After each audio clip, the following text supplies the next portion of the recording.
നിങ്ങൾ ഈ ചൂടുള്ള ചായയോ വെള്ളമോ മറ്റെന്തെങ്കിലുമൊക്കെ ഊതിയാണോ കുടിക്കാറ്? എങ്കിൽ ആ പരിപാടി നിങ്ങൾ ഇതോടുകൂടി നിർത്തിക്കോളൂ. അത് നിങ്ങളുടെ ശരീരത്തിലുണ്ടാക്കുന്ന അപകടം അത്ര ചെറുതൊന്നുമല്ല.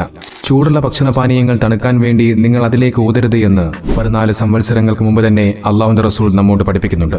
ശാസ്ത്രം എന്താണെന്ന് കേട്ടുകേൾവി പോലുമില്ലാത്തൊരു കാലഘട്ടത്തിൽ നിരക്ഷരനായ അള്ളാഹുവിന്റെ പ്രവാചകൻ മുത്തുനബി തങ്ങൾ ഇത്തരത്തിൽ ഭക്ഷണപാനീയങ്ങളിലേക്ക് ഊതരുത് എന്ന് നമ്മോട് പഠിപ്പിക്കുമ്പോൾ അതിനെക്കുറിച്ച് പഠിച്ച വൈദ്യശാസ്ത്രം നിങ്ങൾ ചൂടുള്ള ഭക്ഷണപാനീയങ്ങളിലേക്ക് ഊതരുത് എന്ന് വൈദ്യശാസ്ത്രവും അംഗീകരിക്കുന്നു. ചൂടുള്ള ഭക്ഷണ പദാർത്ഥങ്ങളിലേക്ക് നാം ഊതുന്ന സമയത്ത് നമ്മുടെ ശരീരത്തിൽ നിന്നും പുറന്തള്ളപ്പെടുന്ന കാർബൺ ഡൈ ഓക്സൈഡ് ഭക്ഷണ പദാർത്ഥത്തിലെ നീരാവിയുമായി കെമിക്കൽ റിയാക്ഷൻ നടക്കുകയും അതിലൂടെ കാർബോണിക് ആസിഡ് ഉണ്ടാവുകയും ചെയ്യുന്നു. ഈ കാർബോണിക് ആസിഡ് മനുഷ്യ ശരീരത്തിന് ഏറ്റവും ദോഷകരമായ ഒന്നാണ്.